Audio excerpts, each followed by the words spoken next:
Hey everybody, it's Corey of Blue Falcon Board Gaming. If you're new to the channel, I'm a United States Marine Corps veteran that started the Blue Falcon Board Gaming group in the Ohio, Kentucky, West Virginia tri-state area with the hopes of promoting positive mental health through board gaming, as well as to make board games more accessible to the community by hosting and co-hosting free events.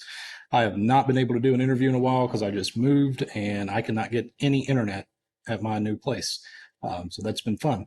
But I'm at CharCon. I have the director, Travis Reynolds, here with me, and we're going to try our first in-person interview. We are in a hotel lobby, so if people are walking by or if you hear background noise, that's what's up. Travis, would you like to introduce yourself? Sure. Travis Reynolds, like you said, I'm the founding director of CharCon, which we've been doing for a while. I just won't go into that in more detail. Playing games since I was 10 or 12. And I think we're also probably going to I'm the U.S. director for playing games. Okay. So what was there any like pivotal thing that got you into games to begin with, like a family member, friend, or any certain memory where you're like, oh, this is it? Yeah. I played a lot of video games when I was a kid, and my parents always bought us stuff.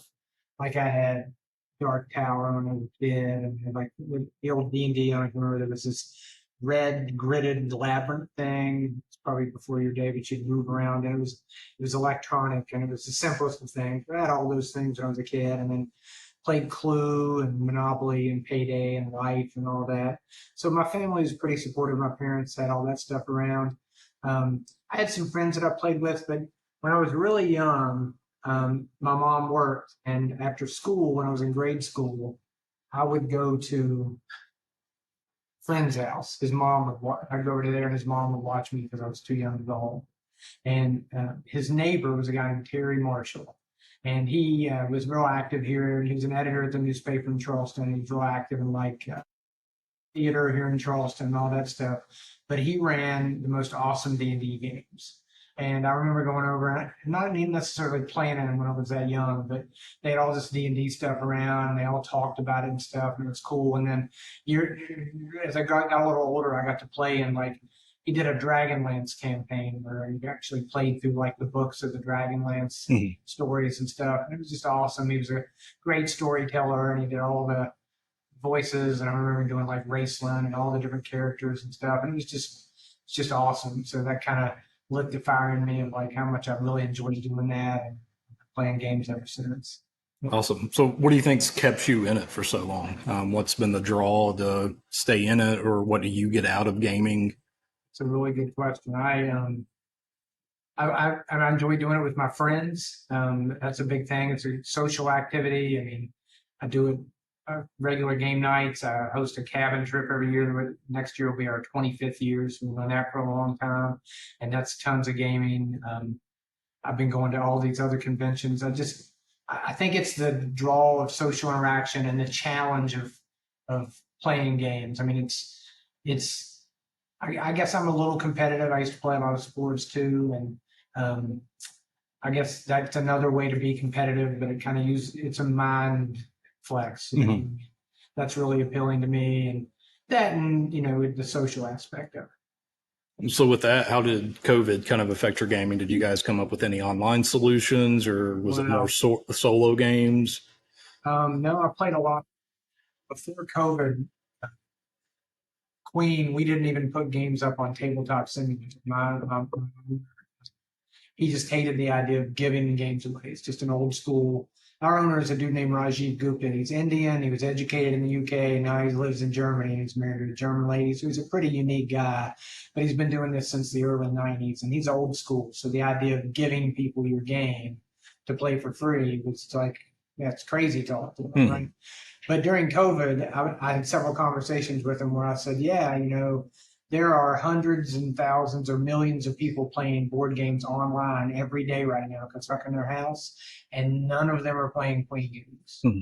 And eventually he was like, yeah, go ahead and do it. So we put up stuff on BGA, we got Kingdom Builder and Alhambra and several other games on Board Game Arena. And then we started doing TTS mods on Tabletop Simulator for all of our new games before they went on Kickstarter so people could play them. And we just kind of kept doing it. It's good. I truly believe that if people if people play it and they like it, they'll buy it. And if people play it and then they don't buy it, they probably weren't going to buy it in the first place. So that's kind of my philosophy. I played a lot on Board Game Arena. I played some on PTS, and then there's some other sites like Yukata or Budaju, I think is another. There's a bunch of board game sites out there. So I played a lot online. Um, didn't do much in person. Like my son would come out and we'd play some family stuff. The in-person stuff really dropped off like everybody else. But I was able to really play online. I actually started a Facebook group with a bunch of friends from all over the country that was all about, not a group, but like a message group, all about playing games online. And even though COVID's over, we all still talk about games and talk trash to each other and stuff on the regular. So. Absolutely. Well, you can let your boss know that Copenhagen is my most played game on BGA. I've got like 200 some plays of it. And because of that, I backed the Copenhagen and Helsinki deluxe combo on Kickstarter last year. So, yeah. He's sort of gotten in a position now when it comes to technology. He listens to me most of the time. So he's kind of on board with it. But Copenhagen's a good implementation there too. It works well. Oh, yeah. I think that one and Alhambra and Kingdom Builder are the ones out there that just the most. I've got a ton of Kingdom Builder too that I've played on there. I'd like to get some. Yeah. Yeah, I've got the physical copy of Alhambra and Kingdom Builder and then the Marsh expansion. Yep. Marshlands. I've got that one. So that's been good. I think the one you need is grade 2. But it's nice to be able to play 5. I think it might be normal, which is hard to find. We've got some crossroads at the house. If it's one of those, I'll get you one. Yeah, cool. It's nice. It's the 5th player, and all this stuff's nice. He did a lot of neat stuff. Some of it doesn't work as well as others, but he did a game called Winter Kingdom with us a couple of years ago, and he took all the stuff he liked the best from all the Kingdom Builder stuff, and he put it into Winter Kingdom, and he gamified it up some. So instead of rectangles, the boards are all octagons, and they fit together in like a group in the middle. And then instead of building next to locations to get the abilities, everybody starts with a hand of 5 cards, and those are your abilities. So everybody might have definitely have different abilities. And in order to activate them, you have to pay money. Well, there's no money in Kingdom Builder. So one of the things he did was he put an economy in that says like build next to the mountains and you get a coin, or build 3 in a row and you get a coin. Or so it's a way to make money and you use that money to activate the cards. So it's asymmetric in that everybody has a different set of abilities. So it's a little more gamery. It's a little more to it than Kingdom Builder. I think that the magic of Kingdom Builder is that it's very elegant. I mean, the rules are easy. Draw a card, 3 houses, right? That's it. But you have to do that in a way that lets you score with the scoring cards, and then also you want to get all these abilities and to do other things. But that core mechanic, everything is draw a card, place 3 abilities. Right? It's simple, right? But winning is not simple, so that makes it a good game. Yeah, I really like the games where it's just here's 4 rules, but there's so much strategy to it. Like that's not at surface level or anything. I've been on a big Lost Cities kick right now. Yeah, that's the card game. Yeah, so that's quickly approaching my Copenhagen play time on BGA right now.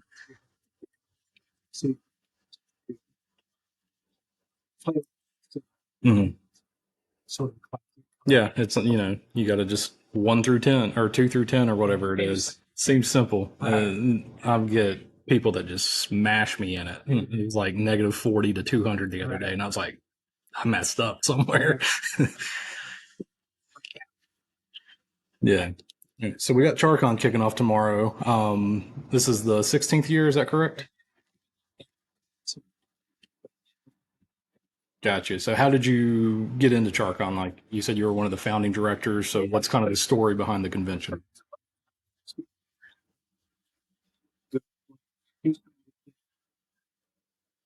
At the time, we thought, hey, it would be cool if we opened a games. So we talked about doing it for a while. And we eventually abandoned the idea because we all realized kind of that's a great way to lose money. So we didn't do it. And we said, okay, well, if we're not going to do that, why don't we start a convention? So it was myself and a guy named Nick Gillespie. Nick's still around. I assume he'll probably be here sometime this weekend. He stepped back from CharCon. Nick is more of a signature guest kind of thing. Like he goes to Star Wars Celebration in San Diego Comic Con, and if you go in his house, he's got like a limited edition print from Lord of the Rings, and he has signatures for all the actors, and he's got the same thing for the Avengers and the same thing for all the Star Wars movies. And he goes to these shows specifically to get autographs of people that he doesn't have. And he and his wife went and stayed at the Galactic Cruiser at the new Star Wars one. It's like $5,000 for a weekend or whatever. So that's what he's into. And Nick's a big gamer too. Like he was a big miniature gamer. He liked like Civil War miniatures, and he had these awesome Lord of the Rings dioramas where he paid a guy to build like a scale model of Helm's Deep and a scale model of Minas Tirith, and they were like freaking awesome.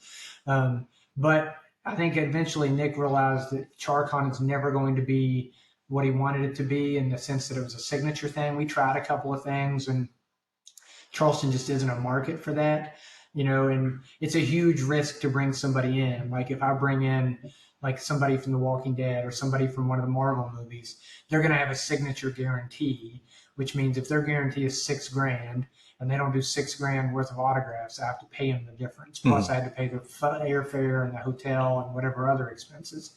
And, we just don't, we're not the kind of market that's going to generate enough revenue to substantiate that. Now, I think Jared's doing good with that, with like Huntington, but he's not even bringing any huge guests to Huntington. He's had some pretty big guests come to Lexington. Have you been to either of those shows, Huntington or Lexington Comic Con? I went to Lexington. Yeah, so he gets some pretty big people. He got Matt Mercer there a couple years ago, and he was a bigger draw than like a lot of the actors and stuff. And I think he had Kieran Gilliam a few years ago. So he's doing a good job, but that's a much bigger market, and Lexington can pull from Louisville and Columbus and Cincinnati and the neighboring places.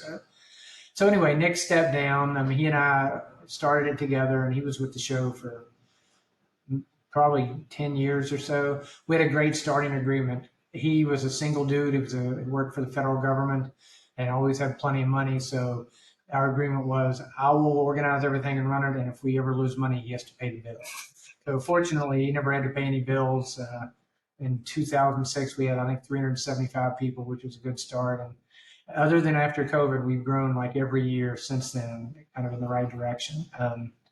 And pretty much the majority of the people on the staff are my friends one way or another. That makes it a little easier. It makes it a little harder sometimes, if somebody's not doing their job or dragging their feet. It's a little harder to give your friends a hard time, but that kind of helps. And we've just been doing it for a long time. That's kind of how it got started, and here we are. You have a rough idea of the pre-registration numbers for this year? It was about 350 to 360, somewhere in that neighborhood, which is, I think, better than what it's been in a while. So I would expect we'll go over last year. Last year we were at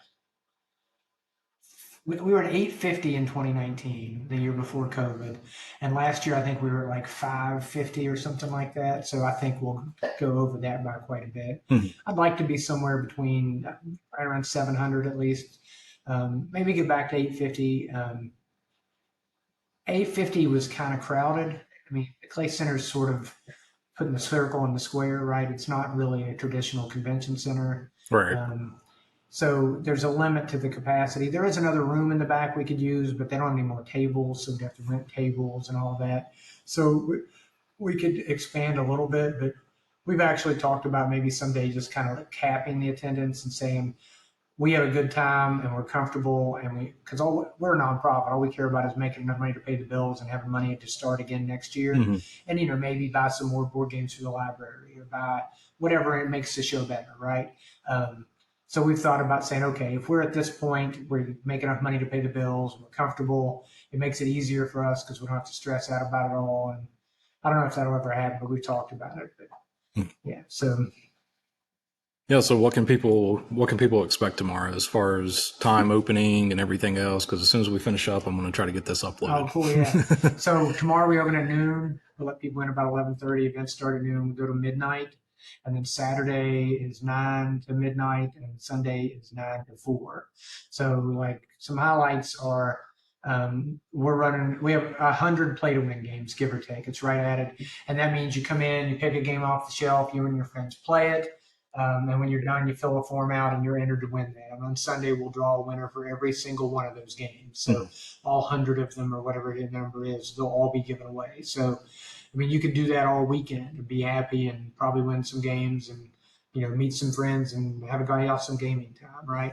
That's what I did last year. Right. Oh yeah. So I did $100 on the raffle, and between the raffle items and the play to wins that I got, I left with like $375 worth of games.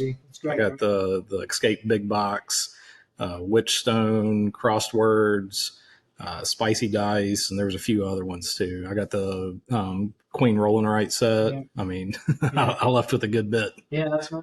Yeah. We actually pay with product, so they could pay us cash. Like I think this year was $145, where they could pay us product, which was $200, but $200 product costs them less than $145, right? So, and we encourage that because then I can take that and put it in the raffle, and it generates some revenue. It may not generate $145, but it generates some. But it also has the added bonus of all the excitement that the raffle generates, and people like you get to take stuff home. So the vendors are happy, and you're happy. As long as, like I said, we make enough money to where we're not going in the red at the end. We're happy, right? So it sort of enhances the experience for everybody. So we like that. The raffle's great. That's on Sunday for people. That's something else to see. We're hosting regional qualifiers for Envoy, is a company that provides a lot of the play to wins, not all of them, but a lot of those come from them, probably 70 or 75 of those. And they host these regional tournaments for a bunch of companies. There's, I think, 8 games. And if you played in North Carolina, South Carolina, Kentucky, maybe another state, maybe Virginia, you come here if you won your state tournament. And then you come here and play in the regionals. And if you win here, you go to Gen Con for the nationals. And if you win there, you're the national champ. So winning here gets you a chance to go there. I think you get a badge to Gen Con. You can go and play. So we have those. And then they have a new tournament that's sponsored by Bicycle for spades, hearts, and euchre, which I'm hoping we kind of promoted that. Our goal was to promote it on Facebook to capture some people who don't come out to play Catan or Wingspan or whatever, the big popular board games, but played a lot of spades or hearts or whatever back in the day. And they're like, oh, I love spades. And maybe they'll come out and see the show and play spades, but also be like, hey, this show is awesome. These games are awesome. I love that. So we're hoping we get a good turnout for that. But that's a similar thing. If you play here and win, you get to go to the national championship, which that's a brand new event. So I'm hoping it does well. What else? Movie night. We have movie night Friday night at 8:00. Our theme this year is time travel, and we always match that with Back to the Future this year. It was hotly. Did you vote on? I did. I voted for Evil Dead. That was, I think, so that was the movie I would have liked to show, but I felt like maybe it might not be as family friendly. That's true. And I wouldn't have been upset, and I'm not sure if the Clay Center would have been okay, but I was kind of hoping Bill and Ted's, because I think a lot of young people these days haven't seen Bill and Ted's Excellent Adventure. And they just came out with a new one too, right? So it's been kind of like a good, hey, this is kind of in people's memories or their thoughts. I don't believe so.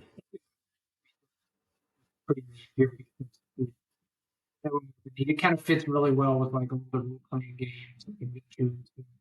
But yeah, movie night. And if you want to come to movie night, you can come on a visitor's pass and go to the movie and walk around the show. So it's free to anybody that has any sort of attendance for CharCon. And like if you have kids, mom and dad can get a visitor's pass and the kids can come in and see the movie for free. So we would want as many people to come out and see that as possible. We do it in the planetarium at the Clay Center. So it's on this big giant screen with great sound and everything. So it should be neat to see. And that's Friday night.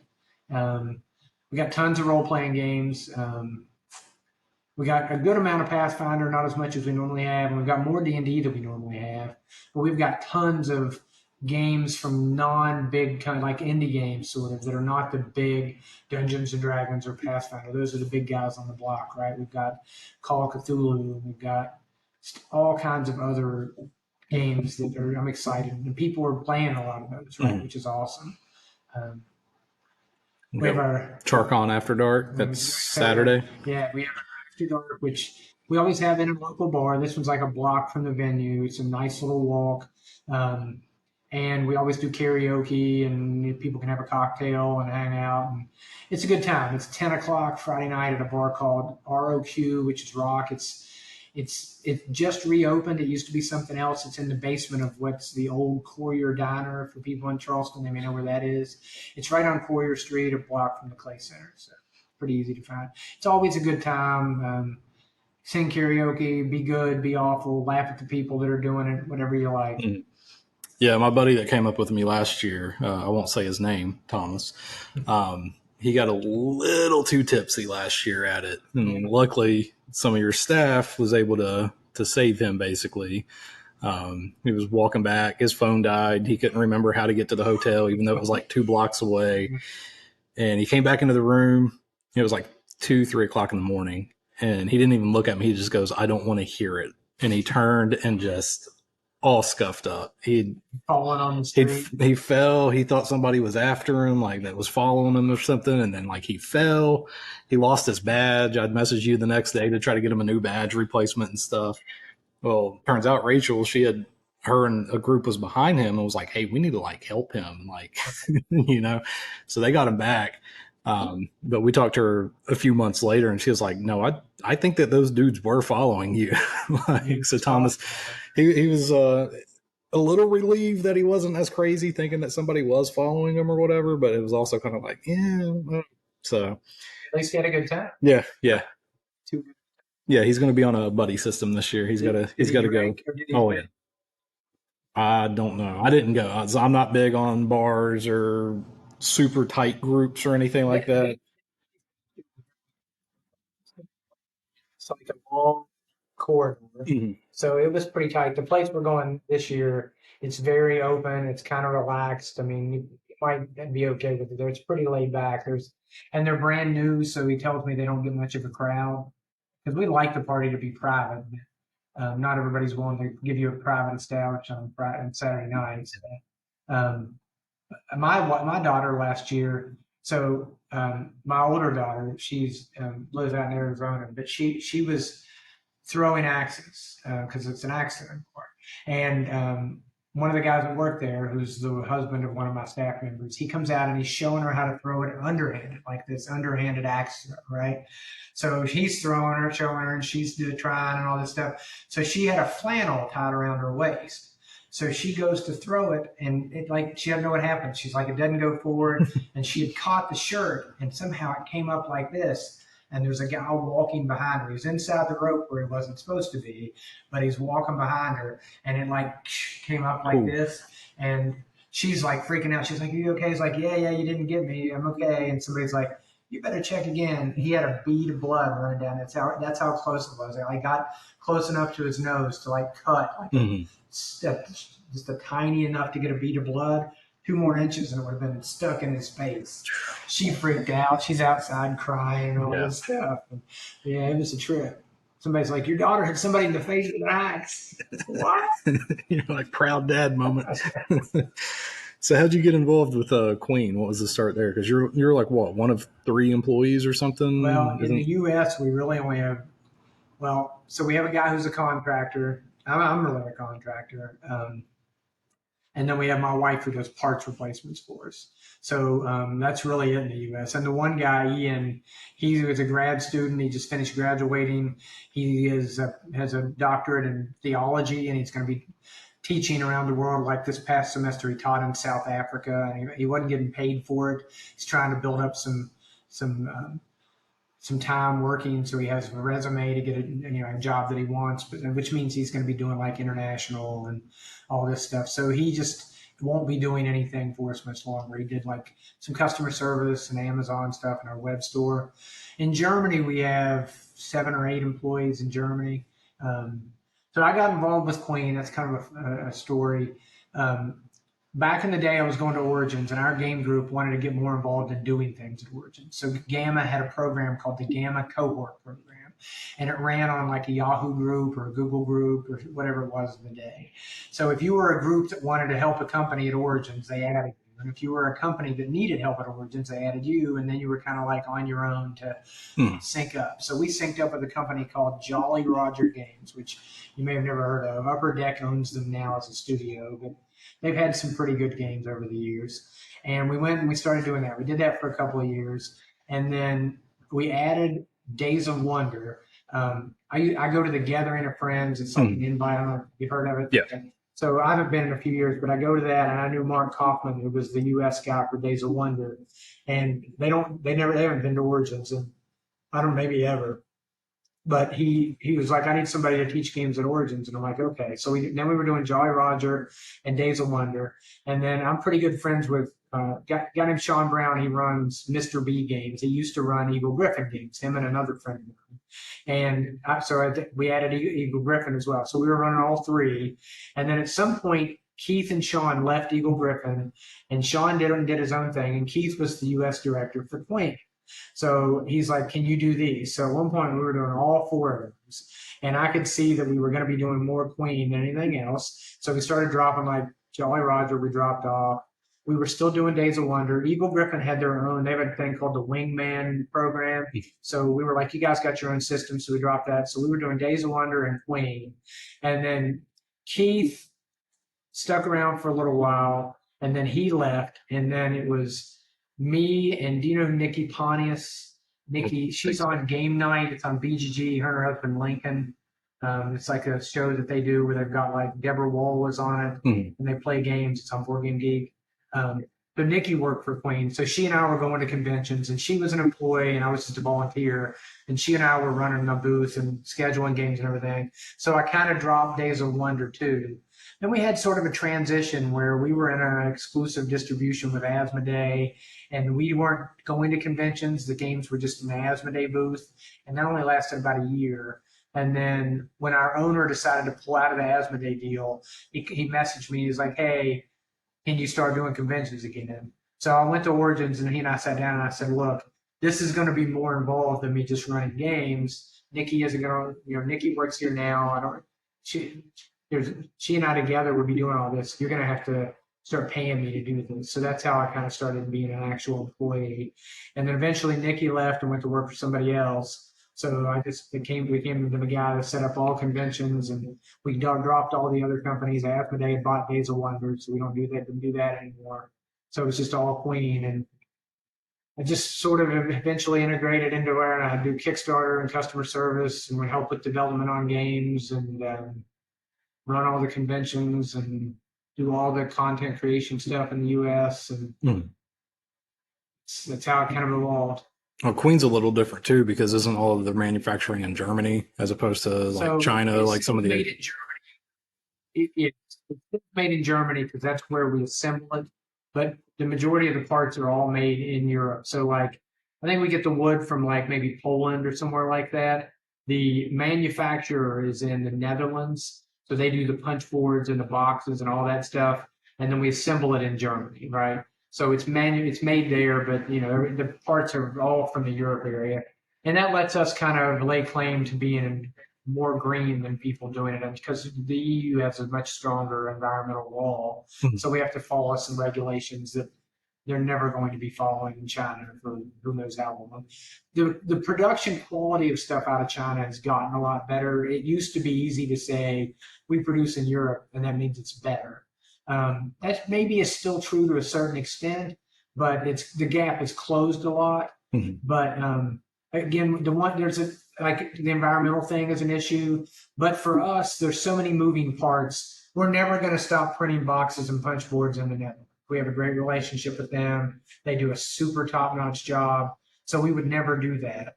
We did for like the Feld City collection. We did some deluxe games, and some things are hard to get in here, like metal stamped coins or plastics or even screen printed pieces, right? Like if you want a screen printed meeple, you can get something this big screen printed, but it's tough to get something this big screen. So we did do some of that in China, but it was like a limited specific things like coins, meeples, these other things. And they sent us the components, and then they were assembled in Germany with the punch boards and the wood and everything. And the problem with that for us is if they put it on a boat in China, our entire process is pending when that arrives in Europe. And if we book our printer to do boxes and punch boards and everything on a certain date, and we have to delay it because certain parts aren't here yet, that's a huge expense to us and them, because they say, okay, well, we're going to have to move you back 2 months, or you can pay us to keep this open for you, and that gets very expensive. So it's just that lack of control, really, that leads to us not choosing to do anything there. Even though we could get some components that we have a hard time getting in Europe, we're not going to be doing any. I don't think we'll be doing any more anytime soon. Because, I mean, even the container costs, which went crazy during COVID, it's kind of starting to go back down. But I don't think we'll do it just because of the timeline thing. I mean, it's hard. The timelines in game production can be like crazy, like because you're waiting on an art, and then you're waiting on this component, you're waiting on the graphic designer. And if you bring in like a third party who's designing some piece for you that's going to go in the game or whatever, that you're kind of at the will of their timeline as well. So it's kind of tough to get all that stuff to line up. So Rajiv likes to control as much of it as possible, because if he's controlling it, then he has his hand in all of the elements. So that's sort of why we don't do anything else. Yeah. I'm looking at hopefully doing a Kickstarter next year for the game that I'm working on, and there's so much that goes into it that I didn't realize. Because you've got the manufacturing and then the freight shipping, and are you getting it to a distribution center? Are they handling all of the shipping for you? Or are you going to do it yourself? And just right. There's so much. Distribution. Like it used to be like when Kingdom Builder once built a jar, like distributors were buying thousands of copies, right? In 2018, Luxor was nominated for Spill Jars, and our main distributor here, ACD, bought like 6 cases. It's like 48 games, or that's 36 games. So it's kind of switched because there's so many games coming out. They can't warehouse 1,000 games, right? So they're looking for the companies to warehouse them and be available to sell them 3 cases or whatever. When they sell those, they want 3 more. And we sell them, they want 3 more. But at the same time, it used to be they were warehousing them and they would buy them and they would get a better price because of that. So it's hard to get a game in distribution right now. It's kind of tough. Yeah. One of the things I talked to some BGA developers the other day and got a quote and everything, because I'm thinking maybe shoot it on BGA first, and at a minimum, hey, I've got a kind of like a consolation prize of I've at least got a game out there that people can play, whether it's a physical copy or not. But I'm hoping maybe that will help build a base of interest and stuff for a physical copy as well. Was that through your developer forums or something? No, I was playing Spots, and it had the developer listed, and the one that did it, they're brothers. Trying to remember their names now, but they've done Parks on BGA. They've done Parks, Spots, No Thanks. There's like 6 more that I can't remember right now, but like of all the ones that they've done, like there was like 6 or 7 of them. Like I've really enjoyed this adaptation, so I messaged them and I was like, hey, what's kind of like a cost? And they're like, we need more info. Right. You could be looking at $1,000. You could be looking at $10,000. It just depends on complexity. It's funny. BGA sort of works kind of like Kickstarter previews and versus reviews. Most people will do a review for free. You send them a copy of the game, they play it, and they review it, because they don't. People just generally. There's a lot of drama behind that too, but getting paid to do reviews is generally kind of not a cool thing. But doing a preview, people generally expect to be paid because they're previewing a product that isn't even out yet, and they're helping you sell that product before you've even produced it. So BGA, I think, works a little similarly. Like you're asking those guys to design a game for you on the platform that's not out yet.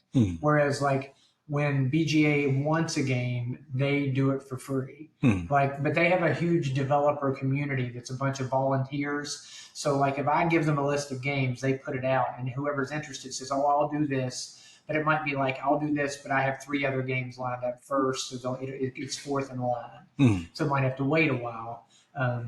So that's interesting. let me know how. I'd be interested to hear how much that costs because I've thought about doing BJ implementations for games before they go to Kickstarter. Hmm. And one of those costs you mentioned was reasonable, and one of them is probably not. Well, for mine, what they said without any, because I sent them the rule book and stuff, and then kind of like my YouTube video of like me doing a quick explanation or whatever. They said probably looking about 1,200, so that wasn't bad, but it's also just kind of like dice rolling. I could see how the programming could be easy versus if there's a ton of rules like a Euro or something like that. Yeah, Have to bring. yeah. Yeah. I mean, once you do it a few times, it's probably not copy paste, but like if I need to get dice to work this way, yeah. If you decide to keep you, Okay. I don't. Yeah, just I mean, Yeah. Yeah. So now I just got to get artwork. Well, first I'm talking with What's Games for manufacturing and stuff. I got a buddy that just started working there as one of their sales reps. Yeah. to you. Yep. Yeah. He's U.S. and Europe, I believe. He lives out in Colorado. I met him at Geekway 2 years ago now, and we've stayed in contact. I get Well, he just started on the first. So, yeah. I get scheduled. But if we do produce in Asia, we generally use long pack because we have a relationship with them. Mhm. It's hard to, you can't. It's hard to explain to those people. They're just trying to do their job. Yeah. So I got to get with him though to kind of finalize what I want the physical copy to be like, because I don't know if I'm going to stick with the 12 tiles or if I'm going to make it one board with just those printed. I did print play games. So I used all the artwork right now. It's just placeholder. I used Midjourney. It was an AI generator or whatever. But I'm talking with an artist that actually did my logo for me. I'm talking with him, but I need to get the physical copy figured out on how I want to do it. That way I can tell him what art assets I need. And then once I have the art assets, I can go to the BGA developer. So it's like a big cycle. And I'm just like, oh, I don't know which one to focus on. So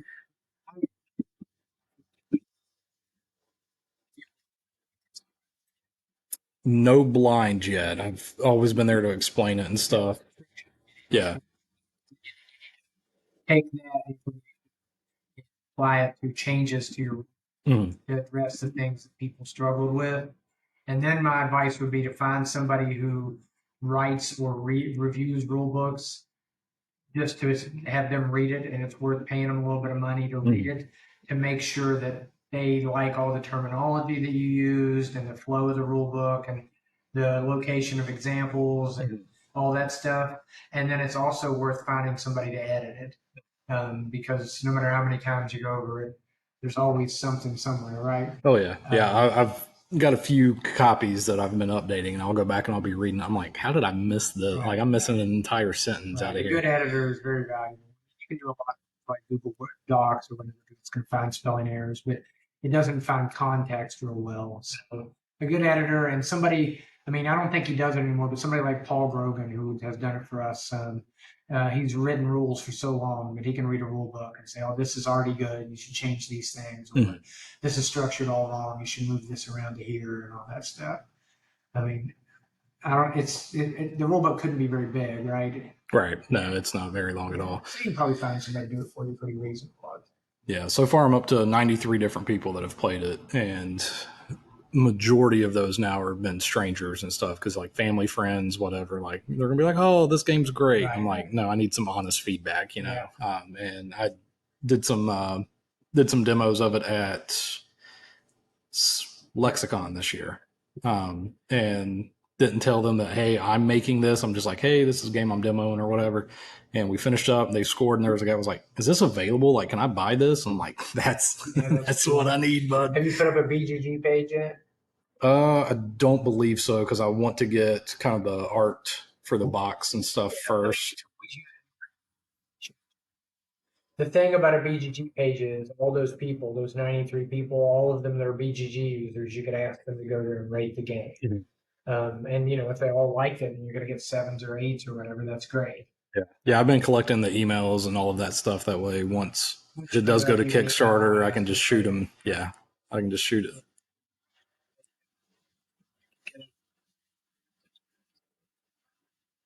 I would get it up and ask all of them to consider going online. Yeah, good luck with it. I would definitely move to blind playtesting soon. Yeah. I mean, I'm sure you've been tweaking the rules all along, changes and suggestions people make, but that's a big one is blind playtest. And there's been some really good changes that's came out of it. I've had a few people that before they've even heard the rule set, they've already came up with expansions and everything else. I'm like, I don't need you to do that. Right. I need you to play this. Right. And then give me feedback on this. But there's been people too that it's like, hey, this doesn't really make sense, or this seems like this would flow better. We tried it out and it works so much better. So Right. it's good. It's good. I've got 10 sessions of it scheduled at CharCon. If anybody's watching, wants to sign up, tabletop events. Is there anything else though that you want to talk about, or because we're looking at what 11/16 right now, the night before your big convention? Yeah. At least get a good night's sleep before the convention. That's the key to the convention being good is get there the day before, stay in the hotel, and get a good night's rest. Yeah. What's the general convention rule? 8-2-1. You got 8 hours of sleep, 2 meals, and 1 shower. Yeah. That's your daily requirement. Yeah. I'm careful. End of the day tomorrow, my lips will be all cracked, and you got to stay hydrated. That's a big one. Chapstick, carry that around. Oh, speaking of food, do you want to mention food vendors? You got food trucks coming there, don't you? Put that on Facebook yet. So we got him Big Marv. He's a local guy. He does like po' boys. He does like chicken, shrimp, pork, or steak po' boys. And then he's got greens and something else as a side to go with them. They're always good. I've had him every year for years. He comes in and does a good job. Unfortunately, the taco truck we had booked canceled. Something to do with West Virginia has changed and how you got to be permitted. And they used to have reciprocal, like if you were permitted in one county, you could go to another one, but apparently that doesn't work anymore. So it's like a transitional period where everybody's trying to get permitted in all the other states or all the other counties. So yeah, they're coming. I mean, if you come to the show, downtown Charleston has a lot of great restaurants. You can go over to Capitol Street, and you can find Pies and Pints in Adelphia, and you can go over this way and find Brick and Barrel. You can go find Soho's. I mean, there's a lot of really good places to eat in downtown Charleston. So that's no lacking there. Yeah. And the Clay Center is an awesome venue, so they don't have any food. There'll be some out front. Sounds good. Well, I'm looking forward to it. Appreciate you taking the time out to do it.